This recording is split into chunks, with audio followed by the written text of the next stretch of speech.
Уйду жасалма уруктандыруу. Малдын сапатын жакшыртууга багыт алган чарбада эртеби кечпи жасалма уруктандырууну жолго коюу маселеси келип чыгат. Бул иш өзгөчө тажрыйбаны талап кылгандыктан фермерге бул видео сабактын жардамы менен жасалма куудурууну үйрөтө коюуга мүмкүн эмес. Антсе да уйдун күүгө келген маалын так аныктоону түшүндүрүп, фермерге убакытты үнөмдөп калууга жардам бере алабыз. Биз фермердик практикабызда көп учурда мыкты куудуруучулар сырттан келген адистер эмес, өз малын өзү качырган фермерлер экенине ынандык. Себеби уйдун өз учурунда жакшы төл алып келишине эң кызыктар тарап фермердин өзү.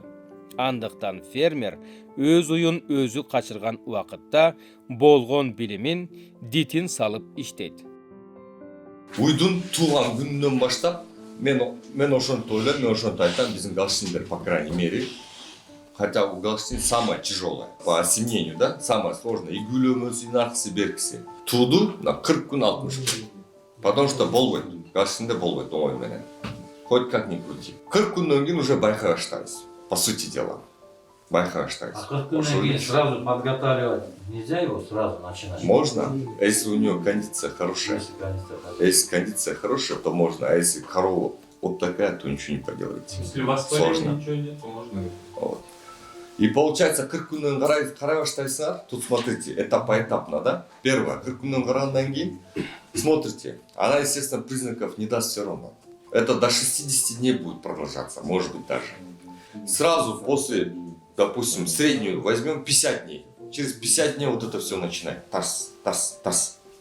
Опять же, 50 дней. Потому что она лечебная идет, как вы знаете. Есть кокусы, есть тонат, она автоматически аяқтырып кетет. И вы также вызовите и осемените. Осеменение кылгандан кийинчи кармап калыш үчүн осеменение кылдыңар, аркасынан 2 мг сурфалон сайылат. Бирок бул деңгээлге жеткенге көп убакыт, көп мээнет жумшайт. Учурда Кыргызстанда саналуу фермерлер жасалма уруктандыруу аркылуу малдын сапатын оңдоп жатса, 90%дан ашык чарбалар төлдү табигый кууттун натыйжасында алышат. Табигый куут же эмнөчүн буканы баданын каргашасы аташат. Бадада эркин жүргөн бука бир караганда фермерди түйшүккө салбай эле көп маселени чечип бергендей сезилет. Айталык бир бука сезондо 30 башка чейинки уйду качырат. Ээсин урук сатып алуу, жабдыктарды сатып алуу, адиске төлөө сыяктуу кымбат чыгымдардан куткарат. Уйлар кысыр калбайт. Жакшы куудуруучуга караганда начар бука азыраак жаңылары барыга маалым. Айтор, табигый куут фермер үчүн жалаң гана артыкчылыктардан тургандай. Анда эмнеге дүйнөдөгү сүт чарбасы өнүккөн өлкөлөрдө бука менен куудурууну ферма үчүн өлүм деп аташат. Ага төмөнкү шарттар себепкер. Бука тукумуна өзүндөгү жакшы сапаттарды гана эмес, кемчиликтерин да өткөзөт.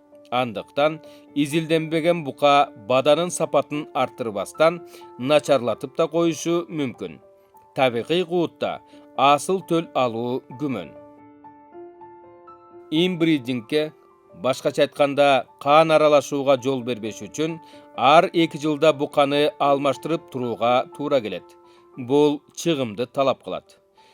Букада же бададагы уйлардын биринде жугуштуу оору болсо, аны жайылтып, чарбаны бузуп алуу коркунучу бар.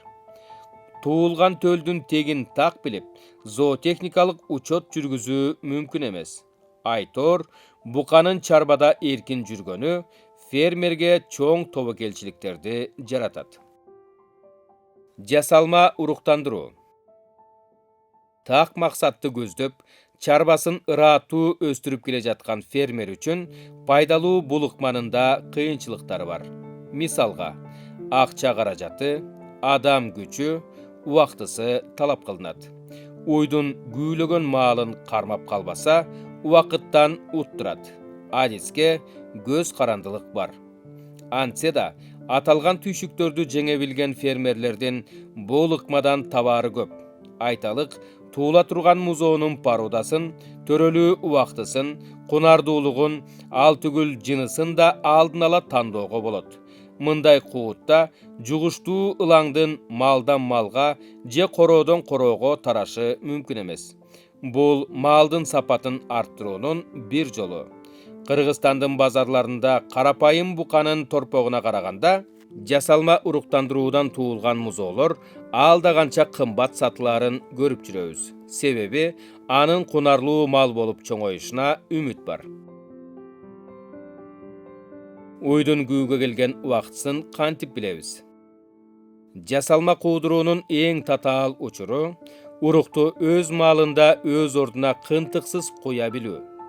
Урук клеткасы энелик безден күү аяктагандан 10-14 сааттан кийин бөлүнүп чыгат да, эгер малында уруктандырылбай калса, болгону 6-12 саат гана жашайт. Ал эми бука уругу уйдун жыныс органдарында 24 саатка чейин жашай алат.